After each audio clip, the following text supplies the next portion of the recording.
Yeah, welcome in. Welcome back to another episode of the Format Podcast. Got an interesting show for you here today.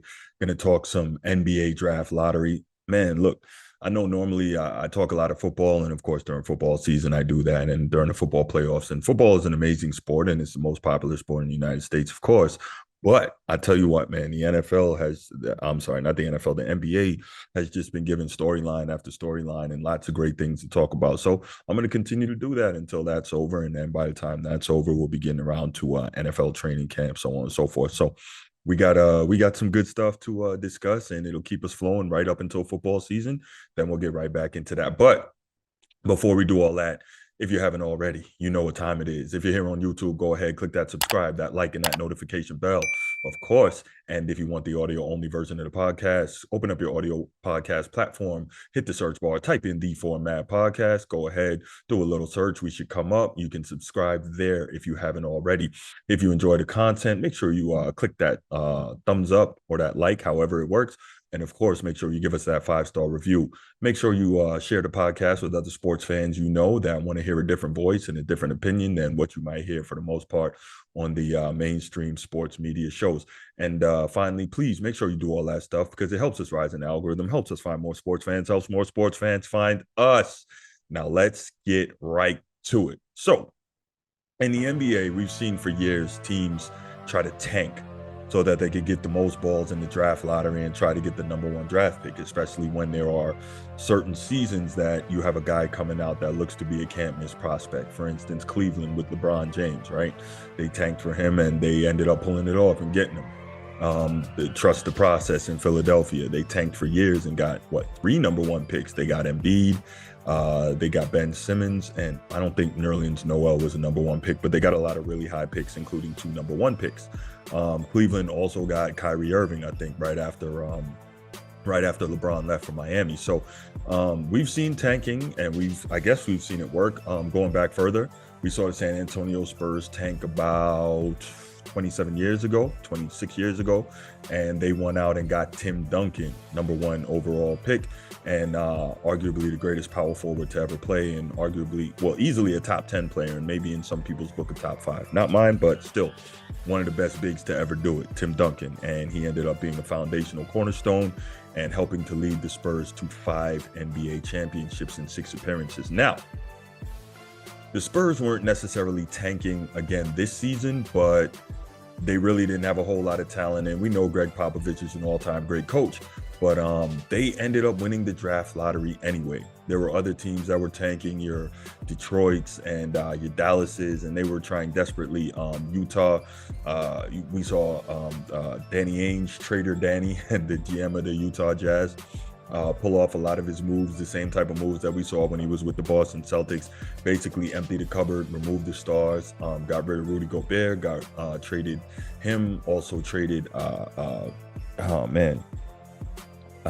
can't remember the shooting guard. I can't remember his name. Shooting guard from Cleveland. I know it's going to come back to me in a second, but they unloaded all that talent and, tried their best not to be a winning franchise, all in hopes of grabbing the guy who was seen to be a generational talent, and that is the French superstar Victor Wembanyama. He's 7'5" now, young guy. He is expected to be a unicorn. He's 7'5", like I mentioned, and that's the amazing thing right there.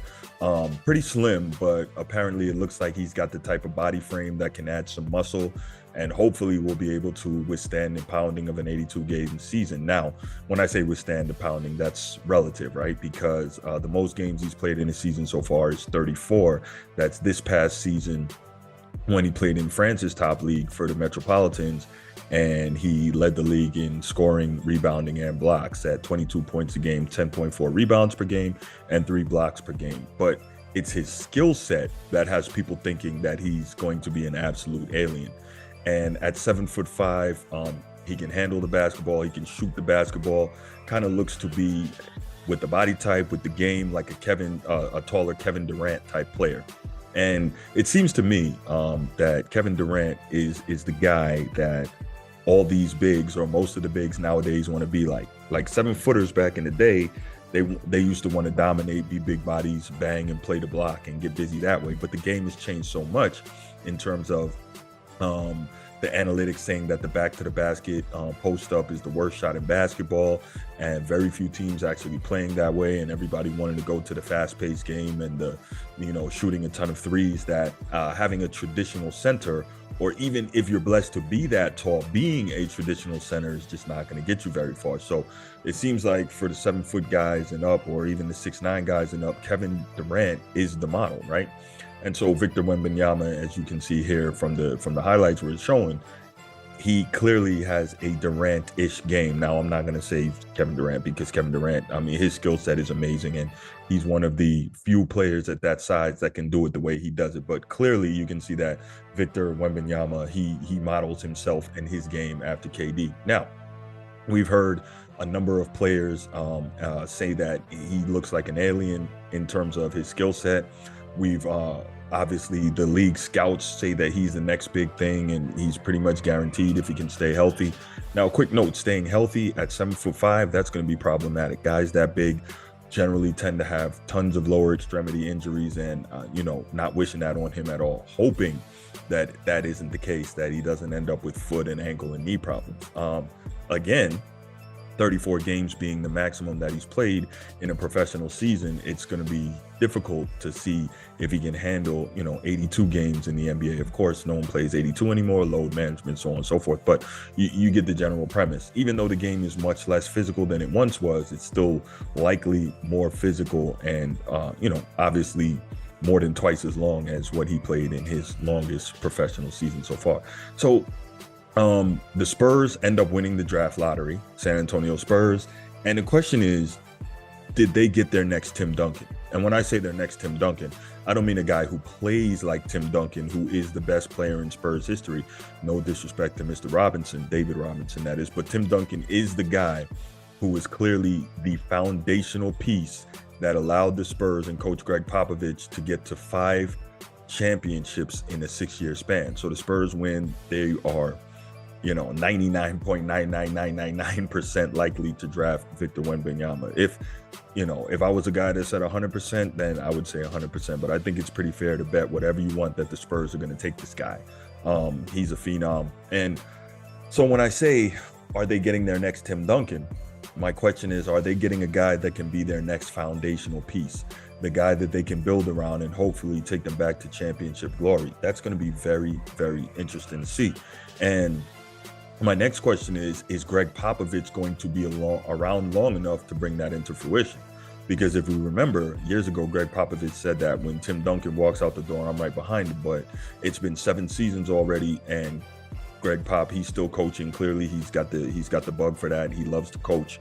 But I think that he's easily one of the top 5 best coaches in NBA history, Greg Popovich. And the reason why is you saw that he started by winning championships with 2 traditional back-to-the-basket bigs in David Robinson and Tim Duncan. And then as time went on and the NBA changed, he continued to change. He got guards in Ginobili and Tony Parker, and he went into the pick and roll, and then he got guys into the mid-range game, and then like I said, the pick and roll, and then they started shooting threes. We saw them literally shoot the Miami Heat out of the gym in the 2014 NBA Finals, right, where Tim Duncan won his 5th championship. So Greg Popovich was really able to do a great job of evolving along with the way the changes were happening in the NBA. And so my question now is, can he evolve one more time? Is he going to be able to coach up Victor Wembanyama into what the modern day NBA and win with him? So here's my thing. We've seen Popovich show a willingness to adapt to what the league is currently doing. Wembanyama being a European player, I think that he's likely going to be more amenable to hard coaching than, say, an American-born superstar. That, hey, that's just what it is. The American-born superstars, for the most part, don't want to be coached hard. The European guys are used to having 2-a-days and used to being, coached harder by their coaches and running a lot of drills and skill things and fundamentals and so on and so forth. And that's why you're seeing the European-born players having so much success in the league, especially at the highest levels. When we look at your Lukas and you look at your Jokic's and your Giannis's, and I lump Embiid into that European model, but he's not a European guy, but you get the premise, right? So anyway, will Wembanyama be that guy for Coach Pop? Will Coach Pop be around long enough to take advantage? Will the Spurs be able to build around this guy like they built around Tim Duncan and re-energize that franchise, re-energize that fan base, and get back to winning championships? Who knows? But I think the biggest thing is Wembanyama going to be able to stay healthy long enough for any of that to even begin to happen? And, I really, really hope so, right? I'm not a Spurs fan, but I'm a huge fan of Coach Pop. Like I said, I think he's easily one of the top 5 best coaches of all time. I think he's right up there with Riley. I think he's right up there with Phil Jackson. I think X's and O's wise and adaptation wise, I think that he's better than Phil Jackson. A lot of people are going to call me crazy because Phil Jackson has more than double the championships. But Phil Jackson also had Michael Jordan, Scottie Pippen, Shaquille O'Neal, and Kobe Bryant. Like, that helps a lot, right? That helps a whole lot. So, with that said, I think on the X's and O's side, Greg Popovich is a superior coach to Phil Jackson, but he's got his 5 rings. But the problem is, the further he gets from Tim Duncan, it seems like the worse the Spurs get. And, people are forgetting how great he is on those sidelines. And I think I know I'm digressing, but a quick side note to that is, I think the reason why that is because Tim Duncan, much like Tom Brady, was a guy that you could coach so hard and he would take it. And with that, the rest of the team knew that if he's getting on Tim Duncan, I can't say anything when he's getting on me. I need to fall in line. And the problem is, there are very few superstars that are willing to put up with that in the modern era, right?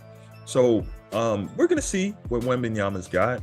Again, his skill set is crazy, and he is projected to be the next can't miss guy. So we're going to see if he's that guy. Hopefully he stays healthy. Is Pop going to be around long enough to make it happen? I know the Spurs fans are going nuts. The Spurs are happy. I don't think they tanked. I think they just weren't like that good this year. Their roster wasn't really good. They didn't have, a team that was capable of winning a lot of games. So for them to try and compete and then end up, doing it the right way and still winning the draft lottery, hey, kudos to them. I hate teams that tank. I say, where's your competitive juices? Like, tanking is not cool. It's not new, but it's not cool. The only other thing I want to say about that is, I heard years ago, Mike Greenberg from ESPN, he came up with a system to disincentivize tanking in the NBA. And what he said was, the first team out of the playoffs, that's the team that should get the number 1 draft pick. You do away with the draft lottery. And what does that do? That incentivizes every team to play hard to try and make the playoffs. And obviously every team can't make the playoffs, but that team that's the first out, because everybody play hard, they get rewarded for playing so hard to try to get in, instead of teams tanking to try to get more ping pong balls and win the draft lottery, because oftentimes it doesn't work. So anyway, those are my thoughts. What I want to hear from you is, do you think Wembanyama is going to be that guy? Do you think he's going to be what he's cracked up to be? Do you think that Greg Popovich is going to be able to coach him? And do you think that he'll be able to lead the Spurs back to glory? Leave your comments in the comment section. Can't wait to hear them. And I'll be back with you next episode. And I'm out. Peace.